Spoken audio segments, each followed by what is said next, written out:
Sit down, my friends, and let me tell you a story about an old friend of mine. He means a ghost story. You see, all of our friends are ghosts, zombies, vampires, or otherwise undead.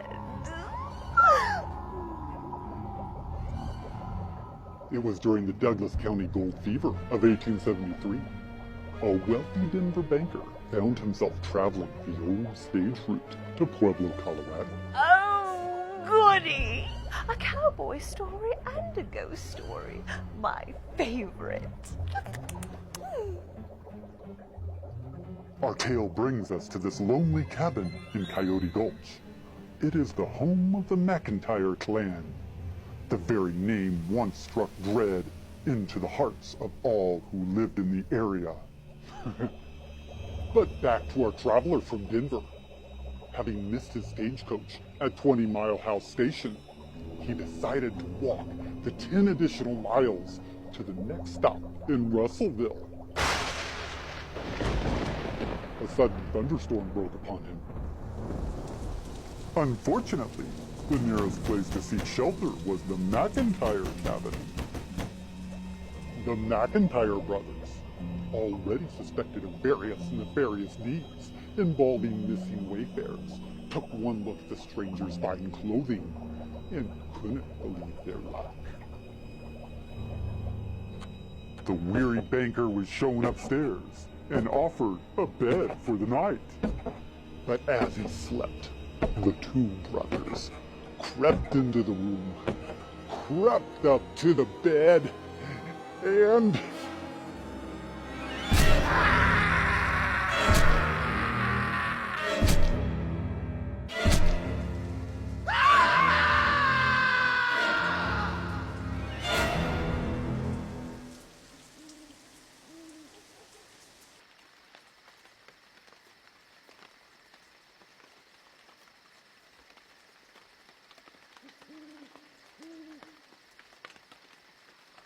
After relieving their supposed guest of his valuables, the McIntyres drugged the body off and buried it out behind the house.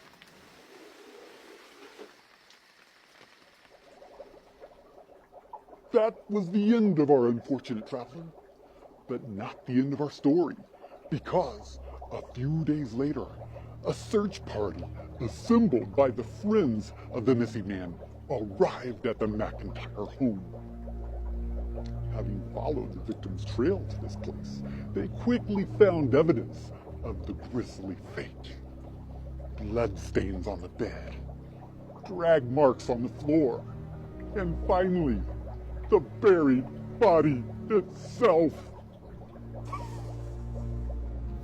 The McIntyre clan was immediately taken into custody and found guilty of their heinous crime. Ever since that day, the murder house has stood empty and desolate. For many years, travelers passing by, and occasionally those brave enough to venture inside the abandoned McIntyre home, have sworn that the place was still haunted by the murdered man.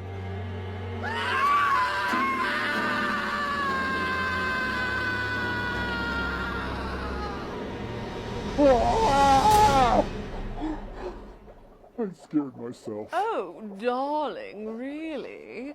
My Norlock does tend to exaggerate just a wee bit. Now, we know that's not quite how the story goes now, is it? Maybe. In fact, no one at the McIntyre cabin has ever claimed to have actually seen a ghost, much less been accosted by one. But that doesn't necessarily mean that the place isn't haunted. For those living along Coyote Gulch, as well as travelers passing through, have claimed many years later that you could still hear the dying man's mortal cry every night, bellowing forth like a banshee's wail from the empty place from which he met his untimely end. Suffice it to say that most travelers don't care to stay in the vicinity for long.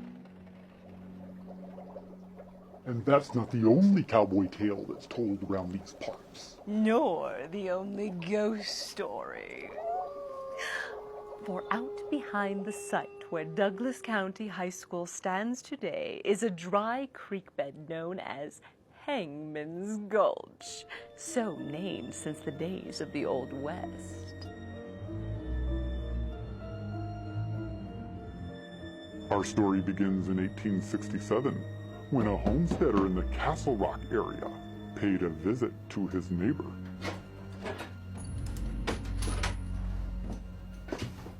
Only to find him freshly murdered. The local folk turned their attention towards two strangers who had been seen passing through the area, headed south along East Plum Creek. A posse was soon on its way to track the pair down.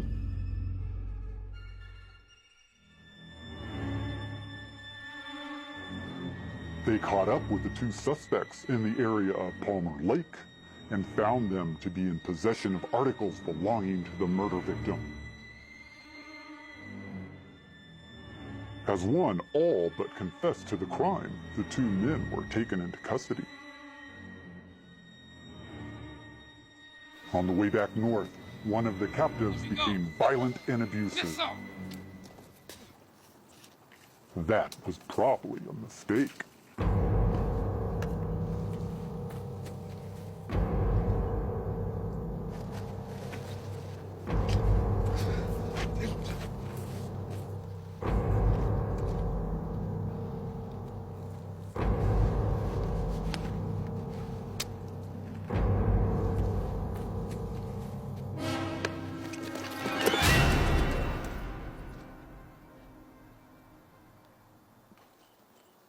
Well, so much for that fellow.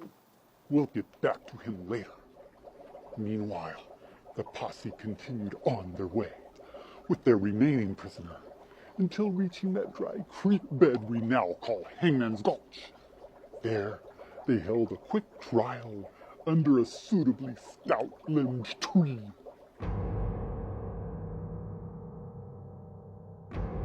The verdict was guilty.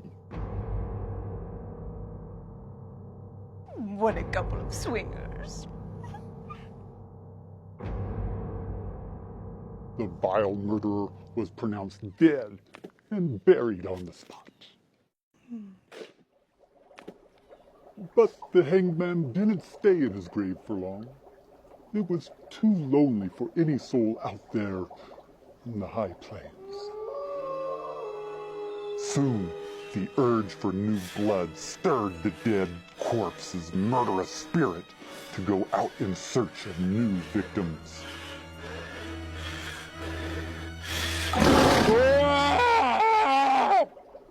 I've done it again. Oh, Norlock, darling. I wish you'd spend less time scaring yourself and more time getting the story right. You see, not that I have anything against living corpses, you understand, but I'm afraid this one met a very natural end. A few years and a few flood seasons later, erosion ate away at the gulch, and eventually the murderer's bones rose to the surface again. Well, I was almost right. Darling, you were nowhere near right, but the story doesn't end there. Those exposed bones were reconstructed, and the murderer's skeleton was used for science classes in the old Castle Rock schoolhouse for many years. And it has the phonics, the letter O, which says the short sound is ah. Until one night in 1886, the old frame school mysteriously burned to the ground, taking the infamous skeleton with it. But was it a coincidence? Or did the schoolhouse succumb to the curse screamed out by the outlaw before his untimely death? Which brings us back to the first murder.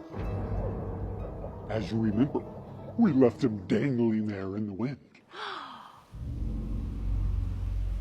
Which is exactly where his body was left, to hang as a warning to any others who might pass through with skullduggery in mind.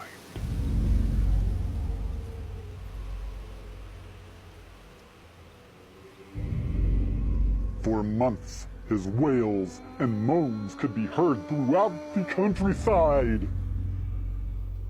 as his hideous ghost floated from homestead to homestead in search of the ones who... Darling, there you go again. What? There was no apparition. A very small apparition. No, darling, no. A tiny apparition. No. For months, though, the wives and daughters of the area swore they heard strange moanings in the night.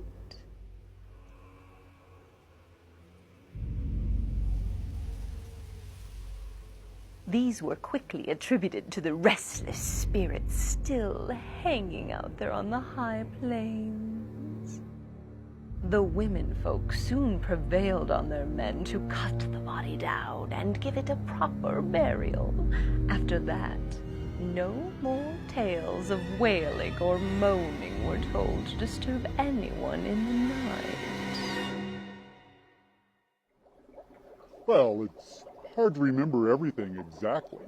After all, that was over 100 years ago, when I still had my hair. Oh, and yet it seems like only yesterday, doesn't it, dear? Where does the time go? Speaking of time, we seem to be out of it.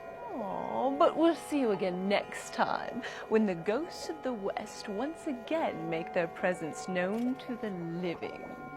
And until then, good night and sweet nightmares.